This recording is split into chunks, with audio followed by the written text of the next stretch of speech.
Yes, sir.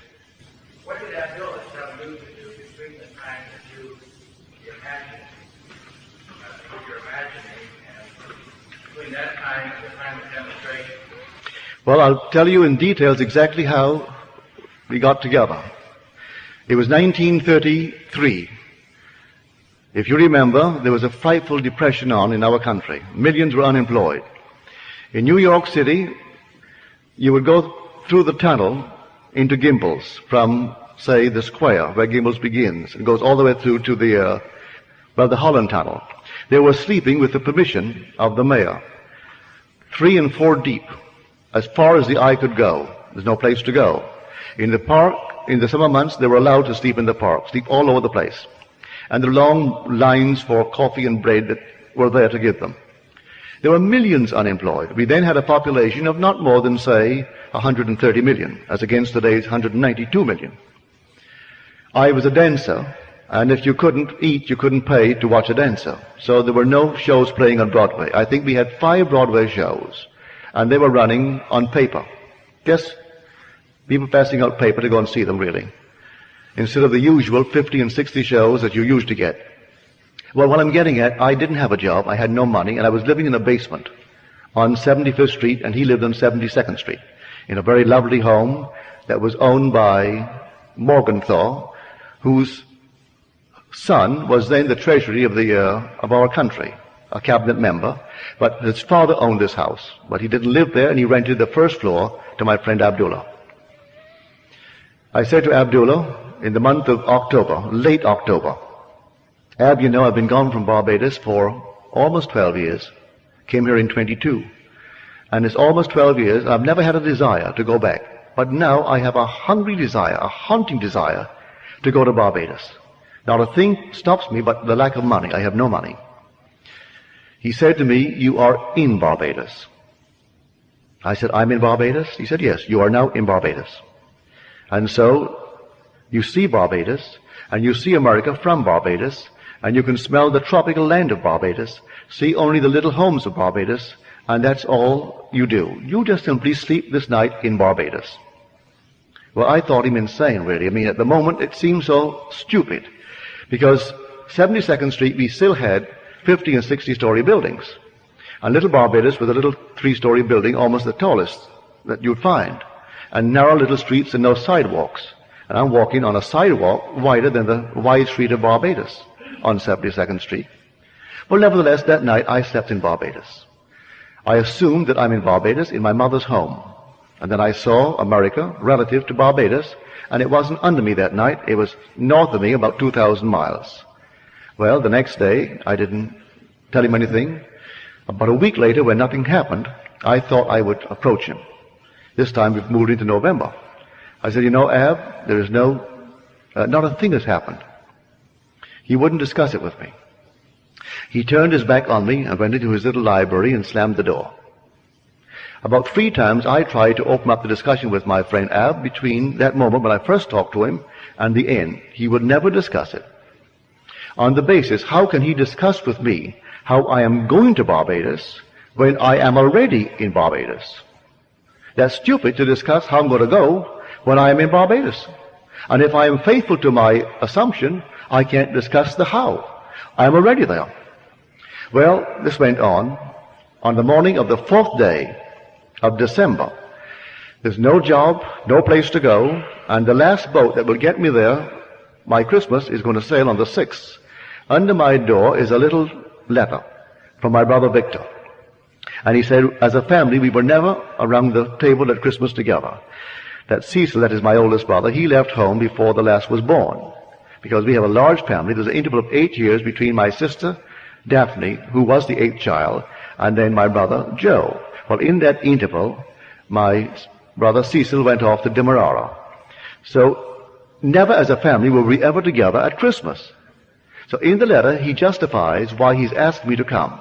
He said, I know you don't have a job, and there's no excuse for not coming. And so I'm enclosing a draft for $50. You may need a shirt, a pair of shoes, socks, or something. And I've notified the Furnace Whitty line that you will come for a ticket. So the ticket is waiting for you at the Furnace line. Well, I was so excited, I rushed on down to the Furnace line, and I thought, gave them my letter. They said, yes, we have a message here from your family in Barbados. We'll give you a ticket, but we haven't any first-class tickets left. You can go third class and use the facilities of the first, but you have to sleep third class until you hit the island of St. Thomas. When you hit St. Thomas, someone disembarks, then you may take a first-class bunk. I said, I'll take it. I rushed right up to Abdullah. And I said, Ab, I have my ticket for Barbados, but I have to go third class. I am all elated and happy about it. He said, who told you that you're going to Barbados? And who told you that you went to Barbados third class? You went to Barbados and you went first class. Would say no more. He isn't even happy that I'm going to Barbados now. So I went down on the morning of the 6th day of December with my third class ticket. Went up to the desk as they're checking in the passengers, and I put my ticket forward. He said, I've got good news for you, Mr. Goddard. Someone has cancelled, and you're going first class. And I went first class, all the way down to Barbados. 10 days down, 10 days back, with 3 heavenly months in Barbados. So all that I did, I tried to the best of my ability with his, I would call almost insolence. He was rude. But he taught me by his rudeness that I cannot discuss how if I am doing what I'm supposed to do. He tells me right away, you are in Barbados. Like someone comes to you now, and you would apply this principle towards their request, and they say, oh, I would love to be happily married. And you say to her or him, you are now happily married. They look at you as though you're insane.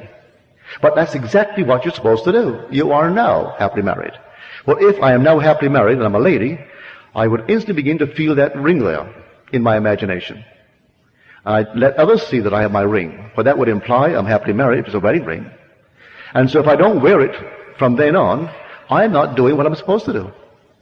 So in my imagination, I have to go to bed wearing my ring. And actually do all that I would do in that state. Oh, he said, you are in Barbados. And I'm in New York City physically, but he put me in Barbados in my imagination. So that I slept in Barbados to the best of my ability. But you know, days go into weeks, and the weeks went into a month, and I'm trying my best to open up the discussion with him to get a little hope. No hope.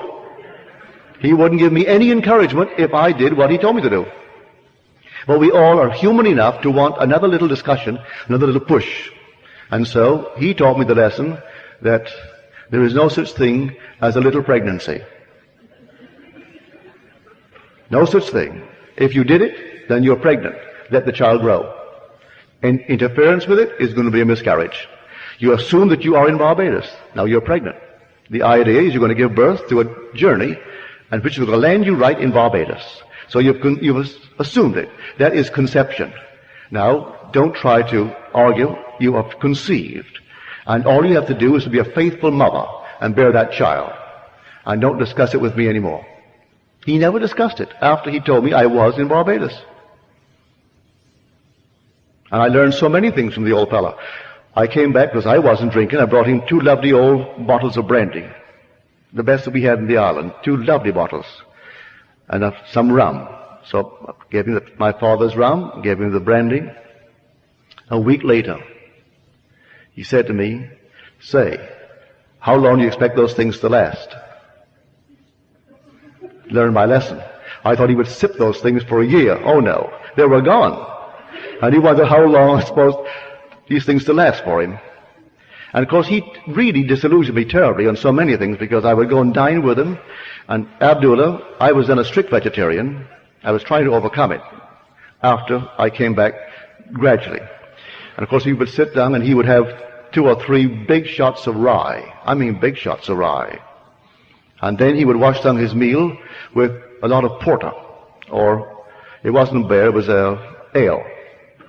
And then he would, at the end, like Churchill, a huge big bowl of ice cream. I said, Ab, how can you do that? Oh, he said, you couldn't do it. It'll poison you because you have quibbles. But you know that God made everything? Everything is God. You're going to see he made something and not the rest? No, God made everything. And he'll send me back to the Bible. Go back to the Bible and read the book of Acts. And Peter couldn't eat the unclean thing. And then the Lord said, slay and eat. For that which I have cleansed, I have cleansed. Then a sheet came down filled with all manner of animals and food. And the voice said to Peter, slay and eat. For that which I have cleansed, I have cleansed. So he said, you have quibbles, Neville. With any of your quibbles, it'll poison you. But he would sit down and polish off this enormous meal, and wash it down with ale, precede it with 3 shots of rye. And here was a man truly of the Spirit. But if I judge from appearances, I would say, well, he can't be a holy man, for which today I'm most grateful that he wasn't, because he taught me real Christianity. And he was born in North Africa of Jewish parents and raised in a strict Orthodox Jewish home. But he knew more Christianity than anyone I've ever met, because he spoke the Hebrew tongue perfectly. He spoke other tongues, and rabbis would come to study with him. And he and I would discuss day in and day out for over 5 years, teaching me all that he could teach me that I could absorb concerning the Kabbalah, the great mystery of how this thing is put together in these simple little letters of Hebrew. I know that before the Civil Rights Bill, in New York City, no Negro could go to the box office and buy a seat in the orchestra. To get a seat in the balcony, you think Abdullah would ever let me go and buy the seats? No. Abdullah would go right straight down to the box office, and he was a Negro, I tell you. And you go right down and say, I want 2 in the center. I don't want too far back, not beyond the 6th row, right in the center. Yes, sir. Buy the 2 seats. For any show. The first opera I saw, Abdullah took me to it. It was Parsifal. 5 hours, and I'd never seen one before. It seemed it would never come to an end. Of all the operas to be introduced to opera through Parsifal. Good Friday it was too. You go on Good Friday in New York when you go to Parsifal. And you sit there and you think, my Lord, is it ever going to come to an end? And he is drinking it in. Every little note he understands, every little point. And he's so in love with it. And I'm sitting, because I'm next to Ab, just waiting, hoping. But nothing happens. It goes on and on and on, and then 5 hours later, and then that's it.